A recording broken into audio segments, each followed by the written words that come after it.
ঝর্ণা ছিল জীবন আমার, সে তো এখন চোখের জল। আমার হয়ে কাঁদে দেখো ওই যে প্রিয় পাখির দল। কত কি মনে করায় সে নাই মনে পড়ায়, যদি সে না থাকতো ভালোই লাগতো, তবে দু চোখের যত না তাকে মনে পড়তো না।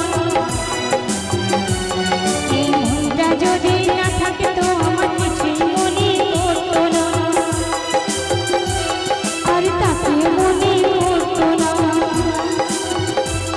আর কিছুই মনে